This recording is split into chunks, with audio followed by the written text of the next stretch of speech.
Assalamualaikum warahmatullahi wabarakatuh.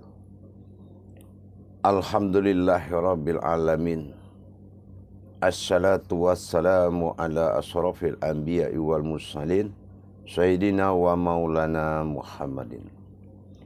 Asyhadu an la ilaha illallah wa asyhadu anna Muhammadar Rasulullah. Allahumma sholli ala sayyidina Muhammadun musabihil wal ikram ya wal jalil wal ikram. Alhamdulillah, bersyukur kita kepada Allah dengan segala limpahan karunia dan rahmahnya sehingga kita dapat beramal dan beribadah dunia dan akhirat, zahir dan batin. Bersalawat kita tidak akan pernah kita lupakan. Marilah sama-sama kita kalamkan kepada junjungan kita, Nabi Allah, Nabiul Akhirul Zaman, Rasulullah Muhammad sallallahu alaihi wasallam. Bertemu lagi para jemaah, para hadirin, para sahabat dan kerabatku semuanya. Tentunya dalam tayangan channel Buya Pasaman Timur dalam rangka bertauhid dan berma'rifatullah dalam pengkajian hakikat dan ma'rifat yang ada dalam kandungan setiap perintah Allah.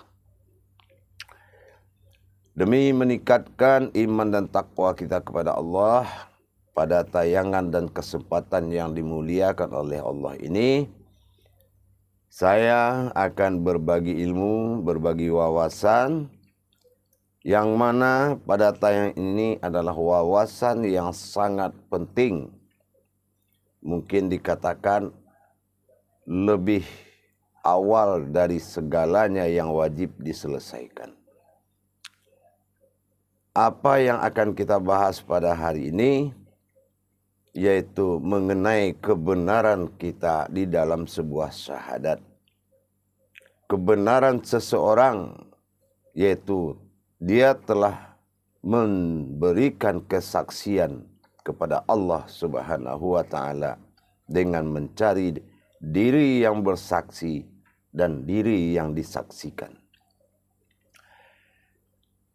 Para jemaah yang dirahmati Allah, kalau berbicara soal kebenaran syahadat adalah tiang dari sebuah ibadah. Makanya di dalam rukun Islam, syahadat ini Allah posisikan di awal. Kenapa? Disitulah terjawabnya semuanya. Benarkah kita sudah bertuhan kepada Allah? Benarkah kita sudah menjadi umatnya Allah? Syahadat itu menuntut sebuah kebenaran. Mulai dari tauhidinnya, cara berhubungan, mulai dari tafrid, apa yang dirasakan pada tingkat tajrid dan apa yang dialami. Merasakan dan mengalami itu bukanlah pekerjaan mudah, karena memang itu datang mutlak dari Allah. Baik para jemaah, kalau kita dituntut oleh syahadat itu dengan huruf 24 jam. Berarti hakikat Allah yang akan kita sampaikan, akan kita saksikan dalam rangka asyhadu, itu yang tidak bisa dilupakan selama 24 jam. Timbul perpikiran kita, bagaimana kita bisa mengingat Allah 24 jam? Pada tayangan ini akan terjawab pada saat yang dimuliakan Allah ini. Akan kita jawab bagaimana kita menyaksikan sebuah pernyataan syahadat tentang kesaksian kita kepada Allah. Apa yang harus kita saksikan? Perantara apa Allah menghalalkan pensaksian sehingga nyatalah sebuah syahadat itu pada diri kita. Dikatakan nyata nyata pada mata, nyata pada telinga, dan nyata pada kata. Nyata pada hayat. Makanya di sini dituntut afdalu zikri fa'alam annahu la ilaha illallah. Afdalnya sebuah zikir atau afdallah kamu mengingatku atau menyaksikanku. Fa'alam annahu, setelah engkau mengenalku. Kalau sudah kenal pasti terlihat. Fa'alam annahu la ilaha illallah. Yaitu di dalam kalimat la ilaha illallah. Maka jatuhlah keputusan dari kalimat la ilaha illallah menjadi kalimat ma'rifatullah. Yaitu kalimat bagaimana cara mengenal Allah dalam kalimat la ilaha illallah. Setelah itu, kalimatul haq Muhammadur Rasulullah. Mana kalimat yang telah hidup, mana kalimat yang telah nyata dan hidup, itulah yang dikatakan ma'rifatul ruh dalam mengkaji Muhammad Rasulullah. Berma'rifatullah dalam kalam la ilaha illallah, berma'rifatul ruh dalam kalimat Muhammad Rasulullah. Apa itu ma'rifatul ruh? Inilah kajian mengenal diri. Mengenal diri itu bukan dalam arti kata diri siapa yang harus dikenal, tetapi diri yang harus dikenal. Mana diri yang dikenal dan siapa yang mengenal diri itu? Inilah jawaban dari kajian ini. Para jemaah yang dirahmati Allah, para hadirin yang dimuliakan Allah, seluruh penonton Buya Pasaman Timur. Allah memberikan kemudahan kepada setiap orang yang berilmu. Afqalallahu fil mu'minin. Dalam surat Al-Mu'min. Beruntunglah orang yang berilmu. Inilah yang kita cari. Bagaimana kita yang diangkat derajat setingkat dari orang yang tidak berilmu. Yaitu orang yang bertauhid kepada Allah. Apabila tauhid dirimu belum selesai kepada Allah, hubungan dirimu belum selesai kepada Allah, maka semua perbuatan berikutnya dalam rukun Islam tidak akan pernah mendapatkan sebuah kenyataan. Tauhid adalah ilmu tertinggi. Berulang kali saya sampaikan. Tertinggi dari apa? Bukan ada yang rendah, ada yang tinggi. Tertinggi itu adalah syarat utama yang harus pasti diselesaikan. Makanya dalam rukun Islam dia nomor 1. Di atas. Nah, kenapa dikatakan dia awal? Karena itulah dasarnya terjadinya ada kodrat Tuhan dan ada kodrat umat. Para jemaah yang dirahmati Allah. Rumus Allah itu tauhid. Yaitu la ilaha illallah Muhammad Rasul.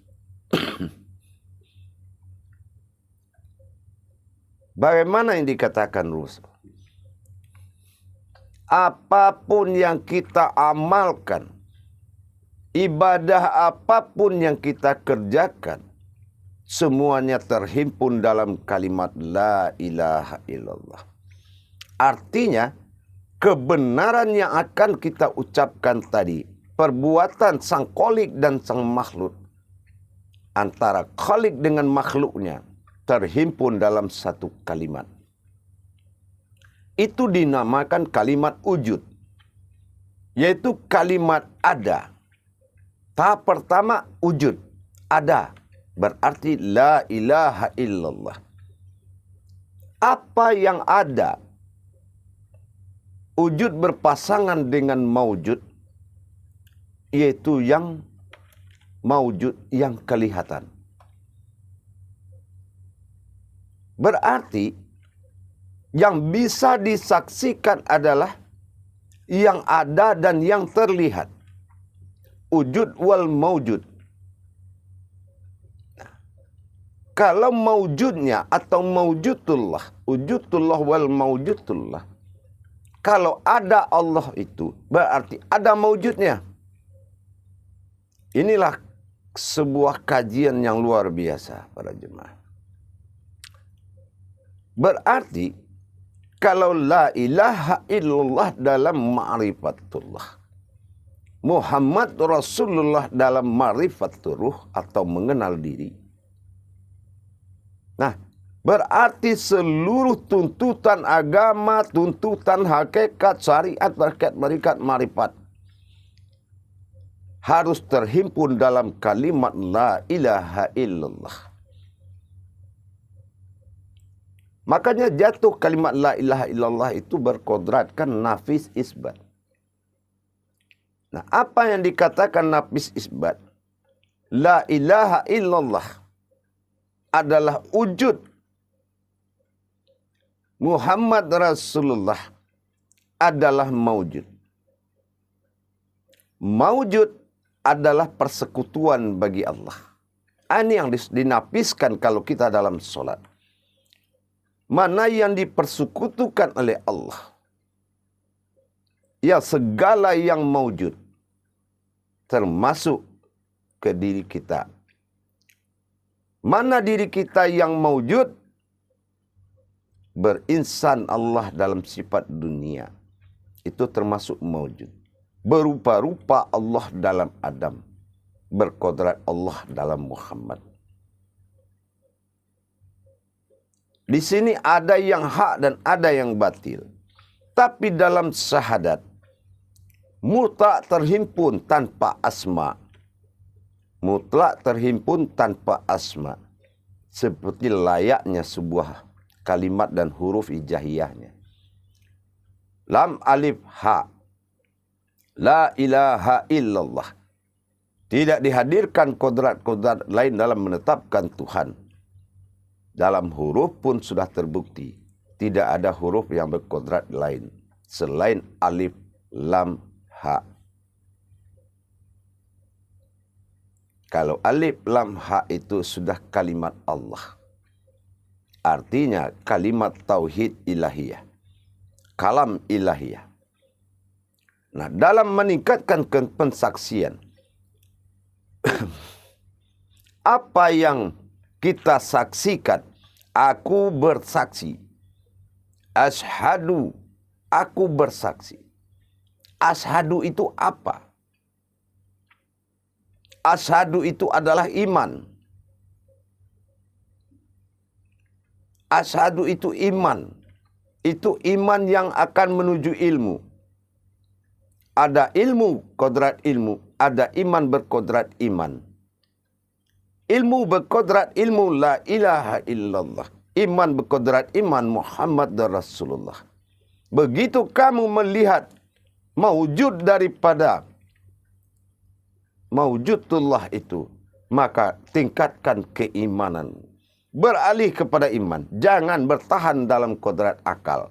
Maka batilah apa yang kamu imani. Kalau mengimani itu adalah akal. Bercerita tentang Tuhan, wujud sebuah ilmu.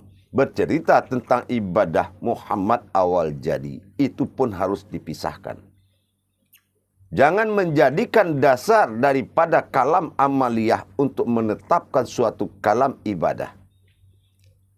Itu bahasa yang tidak bisa diuraikan kalau sudah bahasa amaliyah. Tapi kalau bahasa ibadah itu adalah bahasa uhaniyah. Bahasa uluhiyah yang bisa diuraikan. Seperti juga kita menyebut namanya Allah, berarti namanya bisa diuraikan mendapatkan hakikatnya. Baik para jemaah, sekarang kita sudah paham. Kalau sudah bersaksi, pasti ada dua pertanyaan. Apa yang disaksikan dan siapa yang bersaksi? Kenapa huruf menuntut 24 jam? Artinya, kemanapun kita melihat, kita akan tahu. Kemanapun kita melihat dalam 24 jam, selagi iman kita sudah iman syahadat, imanullah, maka kita telah bisa membuatkan persaksian kepada Allah dengan melihat marifatullah dan marifatul Muhammadun Rasulullah. Bermarifatullah dalam kalimat la ilaha illallah. Bermarifatullah dalam kalimat Muhammad Rasulullah. Nah sekarang, insya Allah, dalam kalimat la ilaha illallah Muhammad Rasulullah, seperti yang saya bilang tadi, apa yang bisa kita saksikan? Disaksikan oleh batin yang bersifat ada atau wujud. Sudah pasti yang bisa disaksikan adalah yang maujud. Kalau dia belum ada, kita tidak bisa bersaksi. Sebelum adanya maujudullah, maka tidak akan pernah mendapatkan persaksian. Yang tidak ada bagi Allah apa? Yang ada bagi Allah dalam pensaksian itu apa? Yang adanya bagi Allah itu yang bisa kita saksikan. Yang ada bagi Muhammad Rasulullah itu yang bisa kita saksikan. Makanya dikatakan wujud ada, maujud itulah yang bisa disaksikan. Setelah batin mengakui adanya, maka barulah kita bisa melihat maujudnya. Tapi kalau batin kita ragu dalam wujudnya Allah, dalam pengakuan adanya Allah, ibarat sebuah titik wujud yang tidak ada bermaujud lain. Tapi kalau titik ini sudah jadi alif, naik berupa hayat dan kehidupan, mengadakan laum mahfuz, suatu penglihatan atau kelihatan, barulah di situ bisa ada penyaksian. Coba sekarang, kalau kita baca, aku bersaksi tidak ada Tuhan selain Allah. Silahkan, dari makom mana kita mau mengkaji yang kita kalamkan tadi? Kalau ini kebenarannya tidak mutlak, maka hampa, hilang pensaksian tadi. Dan aku bersaksi Muhammad utusan Allah. Mana pensaksian tentang Muhammad utusan Allah atau Rasul Allah? Itu butuh kenyataan. Al-bainatun, al-mantashir, al-ainun. Ingat para jemaah, kalau kita dalam melihat sesuatu dengan kusuk, pernahkah kita melihat diri kita yang kusuk? Itu mustahil terjadi. Itu kodrat sifat orang yang menyaksikan. Kalau kita menyaksikan sesuatu dengan kusuk, dengan fokus, dengan konsentrasi. Tetapi, pernahkah kita bisa menyaksikan diri yang konsentrasi? Diri yang fokus? Pasti tidak bisa. Itu adalah sebuah kodrat. Jadi siapa yang bersaksi? Nah, yang bersaksi itu adalah ma'rifat. Yaitu kodrat yang halus di balik yang halus. Berarti ma'rifatullah adalah pensaksian bagi sebuah pandangan yang dinamakan wujud. Yaitu wujud ainul basirah. Mata batin.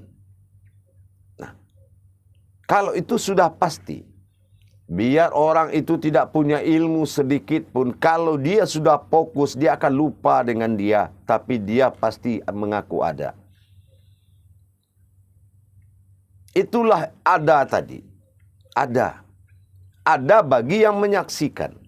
Nah, sekarang kita akan tinjau dari kebenaran dalam pensaksian syahadat.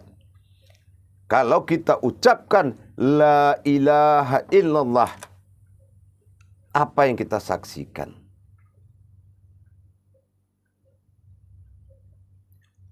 Sudah pasti tingkat kodratnya adalah hakikat dalam rangka ma'rifatullah. Hanya ma'rifat, tingkat ma'rifat Allah dalam bisa menyaksikan kalimat la ilaha illallah. Dan hanya tingkat ma'rifatul ruh, hayat melihat wujud, itulah baru bisa dikatakan tingkat menyaksikan maujudullah Muhammad Rasulullah. Bagaimana proses untuk mendapatkan siapa yang menyaksikan dan apa yang disaksikan? Maaf para jemaah, saya harus benar-benar mengajak para jemaah dalam arti berwawasan sebelum berilmu. Ibarat kita meminjam sebuah pisau. Lebih bagus kita bertanya cara menggunakan pisau ini daripada kita buru-buru ingin mendapatkan sebuah pisau. Takut tidak tahu cara menyimpan hati diri kita yang ketusuk. Dibawa jalan tidak tahu adabnya orang lain yang ketusuk. Begitulah berilmu. Ibarat kita melihat sebuah pohon, kita hanya mampu setiap orang melihat pohonnya dengan daunnya tadi, buah. Dan ranting tidak akan pernah dilihat oleh orang. Kita umpamanya mau makan jeruk, pasti yang kita lihat jeruk dan pohonnya. Tidak penting buat kita melihat ranting-ranting yang banyak.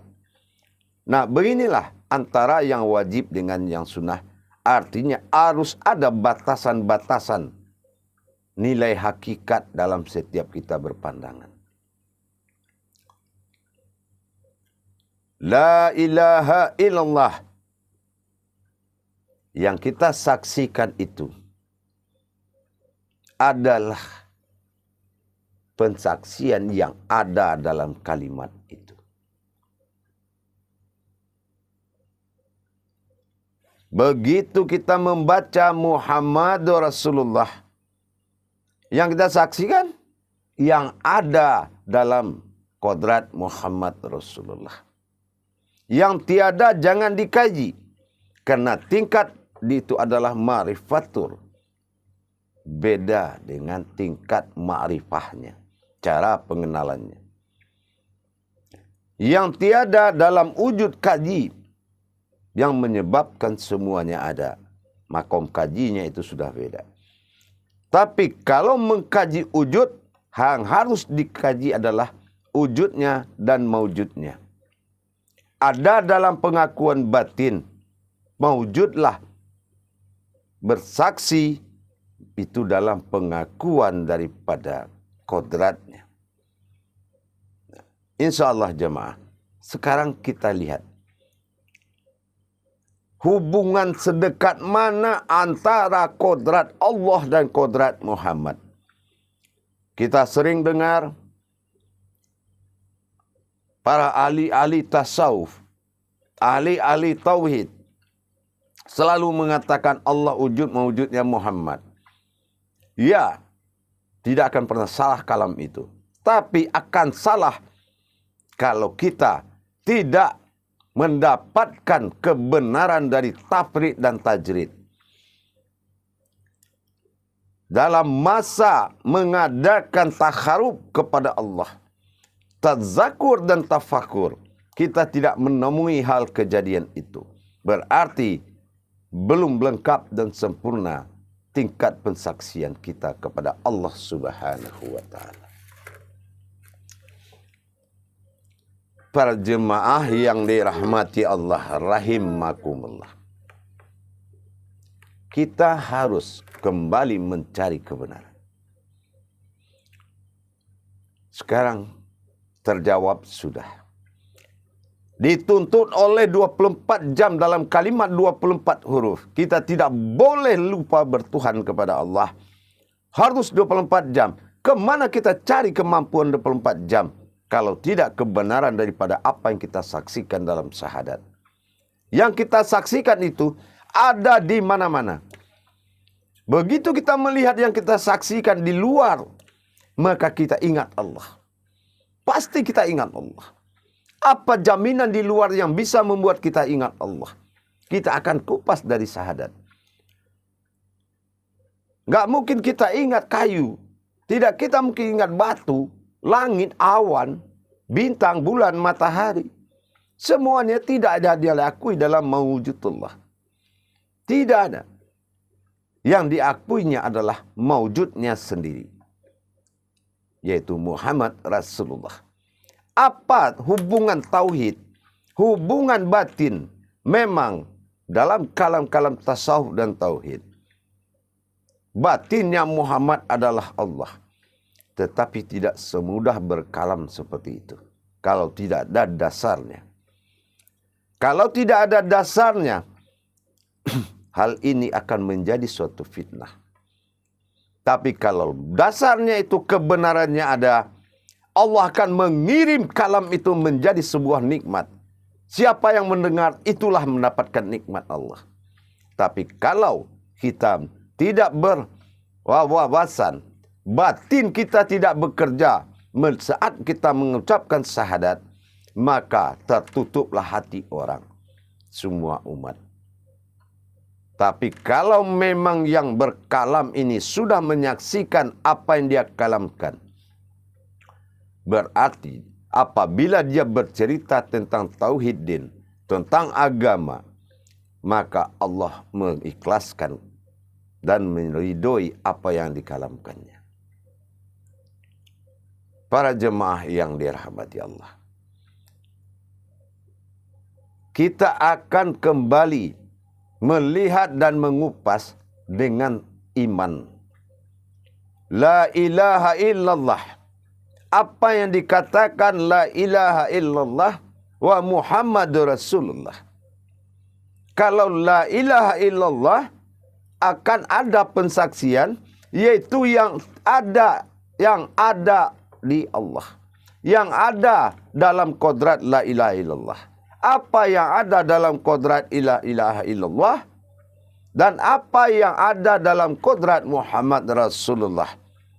Yang ada dalam kodrat Muhammad Rasulullah sama. Di saat kita membaca Muhammad Rasulullah, yang ada di situ adalah cerita tentang kodrat dirinya. Berarti yang ada dalam kodrat Muhammad adalah kodrat diri bernama Mim Ha Mim Dal. Apa yang tidak ada? Yaitu wajahnya. Tidak ada sesuatu yang bisa memperumpamakan wajahnya Muhammad. Tapi sebuah dirinya sudah terbentuk dalam kepala mim, ha dada, ha dan mim perut, dal kaki. Lihat seperti tulisannya seperti orang tidur. Kalau kodrat, Muhammad punya cerita. Muhammad punya nama. Berarti batasan yang mengingat adalah mewujudnya kita ini adalah mewujudnya Muhammad Rasulullah. Itu yang ada. Berarti kalau kita melihat diri kita berbentuk seperti ini adalah suatu wasilah untuk kita mengingat, yaitu kodrat dari Muhammad Rasulullah. Itu yang ada, yang bisa kita saksikan. Jadi begitu kita mengucapkan Muhammad Rasulullah, nah, baru kita bisa menyaksikan mawujud daripada diri, yaitu dirinya. Mawujudnya. Bukan itu Muhammad, tapi mawujudnya. Jangan salah penafsiran. Mawujudnya. Wujud Muhammad, mawujudnya mana? Wujud Muhammad zat pada dirinya, rohani dalam panggilan insan yang berdiri di dalam diri. Mawujudnya mana? Inilah bentuk dari pewujudan mim ha mim dal. Itu yang ada, yang bisa disaksikan. Harus mata hati kita ke situ. di saat menyebut Muhammad Rasulullah. Jangan hampa, jangan kosong. Dia ada dalam bentuk raga. Mim ha, mim dal, seperti tulisan itu. Bagaimana dengan itu marifaturuh? Bagaimana dengan ma'rifatullah? Apa yang tiada, apa yang ada bagi kodrat la ilaha illallah dalam satu tauhid. Dan ini akan digabungkan menjadi satu. Itulah seutuhnya yang bisa disaksikan. Sekarang kita lihat la ilaha illallah dalam ma'rifatullah. Ingat, dalam ma'rifatullah. Ma'rifatullah. Apa yang ada, apa yang tiada. Yang tiada apa? Tidak pernah orang mengkaji kaki Allah, tangan Allah, dada Allah, kepala Allah. Yang tidak ada oleh Allah adalah yang ada oleh kodrat Muhammad. Tapi yang ada oleh Allah apa? Waj'atu wajhiya lillazi fataras samawati wal ard. Wajahku adalah wajah. Yang selalu dimuliakan umat adalah wajahnya Allah. Nur ilahiyahnya Allah. Itu yang tidak ada sama Muhammad. Disinilah hubungan antara kodrat diri dan kodrat wajah. Yang menjadikan sahadat, ahadah, ahad. Menyatu langsung menjadi satu. Di pandangan kita hanya ada satu. Wajahnya Allah, jasadnya Muhammad. Itulah sahadat, sahadah, ahadah. Kadim di dirimu. Tataplah di dirimu. Maujudnya. Bukan kamu tapi maujudnya. Inilah yang dikalamkan dalam bahasa tasawuf. Mencari aku dengan aku. Apabila bertemu, itu bukan aku. Artinya apa? Itulah maujudku. Tataplah maujud. Yang ada di dalam kalimat ma'rifatullah la ilaha illallah adalah wajhatu wajhiyah. Tapi siapa yang punya? Siapa yang kehilangan wajah? Yang kehilangan wajah adalah kodrat dari ma'rifatur Muhammad Rasulullah. Begitu Muhammad Rasulullah, kita lihat mana kodrat dirinya. Allah tidak punya kodrat diri. Tapi Muhammad punya kodrat diri. Kalau sudah kodrat diri, dipasangkan wajah Allah. La ilaha illa Allah. Dan siapa yang diutus Allah dalam dua kodrat, wajah dan jasad, ada ruhnya, ruh Allah. Nah, itulah dia. Utusan Allah itu adalah ruhnya, Rasul Allah. Roh yang berasal dari Allah. Itulah diri sifat yang bersemayam dalam kodratnya Muhammad tadi. Itulah tempat Allah bersembunyi. Maka jadilah diri kita sebuah batin yang menyembunyikan Allah. Disinilah wafi ampusikum afala tubsirun. Waqad arha rabbahu. Waqad arha rabbahu itu mengenal dasar mengenal aku setelah man arafa nafsahu. Setelah engkau mengenal diriku. Mana nafsahunya Allah? Itulah. Apa hubungan batin antara kodrat Allah dengan kodrat Muhammad? Itulah antara wajah tu wajhiya lillazi fataras samawati. Tetapi apa yang ada, begitu kita kaji kodrat Muhammad yang hanya kodrat jasad, kodrat diri, ternyata itu semuanya adalah kodratnya Allah. Kodrat iradat ilmu sama basar kalam hayat. Itu kaji diri. Diri itu adalah ma'rifatur Muhammad Rasulullah.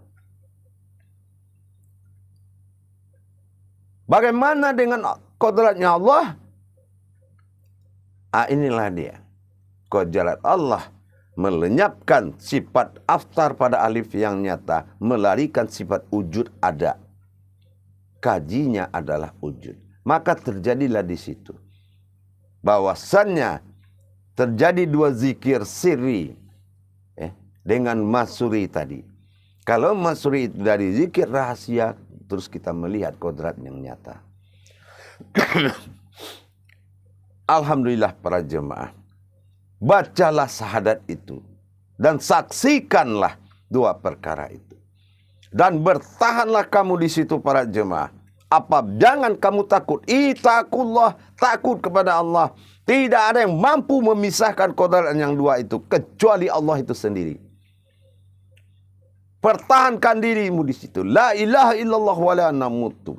Tidak ada kematian di jalan Allah setelah la ilaha illallah itu berdiri. Artinya apa? Tidak ada yang kematian yang bisa menyebabkan teraniayanya kodrat yang dua tadi. Bersandar di situ. Apa yang mau dipisahkan? Siapa yang bisa memisahkan kodrat wajah dan kodrat diri? Itu satu kesatuan dalam mawjudullah. Itulah hayatullah. Kalau sudah kita mengimani seperti itu, syahadat itu sudah nyata pada dirimu. Tinggal lagi kamu menjaga seumur umur. Muhammad tidak akan pernah jadi Allah. Allah tidak akan pernah jadi Muhammad. Kamu jaga. Jaga itu dengan ibadah. Ingat itu. Rasulullah adalah wasilahnya tentang kodrat Adam bernama Adam terhadap Allah. Kodrat Allah terhadap Kidam. Disinilah hubungan Baitullah tadi. Hubungan kodrat dua kodrat tadi. Disinilah yang dikatakan adanya bahasa nurullah, tetapi itu adalah izzatullah. Itulah kunahnya Allah. Itulah diri kita. Kerohanian bagi diri. Baik para jemaah. Insya Allah amalkanlah. La ilaha illallah. Amalkanlah. Bahwasan yang bisa kamu saksikan dalam kalimat itu adalah wajhatu wajhiya lillazi fatarasa. Ini cara bersaksi. Kaji saksi. Dan semua makom-makom ibadah itu harus dikaji melewati kalimat tauhid. Asyhadu an la ilaha illallah. La ilaha illallah Muhammad Rasulullah. Harus bisa tembus dikaji. Contoh, mau zikir hu Allah, cari dulu rumusnya ke dalam la ilaha illallah. Zikir Allah Allah, cari rumusnya ke dalam la ilaha illallah. Mau zikir hu, cari rumusnya. Kalau tidak ketemu jalannya dalam la ilaha illallah, maka kamu akan fasik dalam zikir itu. Tapi kalau kamu ketemu jalannya dalam kalimat, kamu akan asik di situ. Beda dengan fasik dengan asik. Nah gitu para jemaah. Jadi para hadirin sekalian, la ilaha illallah itu adalah puncaknya tafrid dan tajrid dan tauhid. Puncaknya kebenaran ada hubungan nyatanya atau tidak. Puncak kebenaran rasa dan yang mengalami. Ingat para jemaah sekalian. Kita tingkatkan iman dan takwa kita dengan belajar. Itu dari tingkat saksi. Apapun kaji diri yang mau kita kaji, kaji syahadat. Kalau seorang guru tidak mampu mengeluarkan apa tuntutan rohani manusia dalam tingkat kodrat kajian di dalam syahadat, hindari guru seperti itu. Tapi kalau berani dan bisa guru itu menyatakan tauhid itu adalah huluhiyah, tempat semua berasal. Mau kaji apa saja, zikir apa saja ketemu. Contohnya azan. Kalau azan itu kebenarannya adalah la ilaha illallah. Semua diakhiri dengan la ilaha illallah. La ilaha illallah saud matsani keputusan Allah. Nyata daripada tauhid. Tauhid dinnya apa? Nyata berhubungan dua kodrat tadi yang selalu menjadi persaksian. Kodrat hanya apa? La ilaha illa Allah dan Muhammad Rasulullah. 7 dia pecahnya kalau jatuh kaji sifat. Tapi kalau jatuh jadi kodrat ibadah. Kodrat diri daripada awal diri. La ilaha illallah menjadi 3. La ilaha Allah. La ilah Allah. La ilah Allah. Jadi pengkupasannya itu sesuai dengan makomnya. Jadi belajar kita untuk meningkatkan iman dan takwa kita dalam rangka belajar memahami. Al-Baqarah 269, pemahaman itu ada di jalan Allah. Kalau tidak ada Allah memberikan seseorang itu paham, maka Allah itu tidak suka dengan orang yang bertajali kepada luarnya diri. Barakallah. Insya Allah di lain waktu kita akan mengkupas dan bertajali lagi dalam kajian untuk dalam rangka meningkatkan iman dan takwa kita kepada Allah. Kalau sekarang kita sudah tahu asyhadu an la ilaha illallah wa asyhadu anna Muhammad Rasulullah, ikatan kodrat diri dan wajah tadi tidak bisa dipisahkan. Kalau dia sudah menyatu, maka dia menjadi suatu maujud yang harus kita saksikan. Dan itu adalah dirimu sendiri sebagai wasilah untuk menyaksikan hubungan batin antara Allah dan Muhammad. Kamulah wasilah. Kitalah wasilahnya. Kitalah makomnya. Kitalah maujudnya. Maka daripada itu, bersifat Allah pada diri kita. Itulah maksud daripada kata tadi. Bersifat Allah. Insya Allah. Makanya Allah bisa dekat dengan manusia karena manusia adalah tempat Allah bersifat. Barakallah. Akhirul kalam. Wabillahi taufiq wal hidayah. Assalamualaikum warahmatullahi wabarakatuh.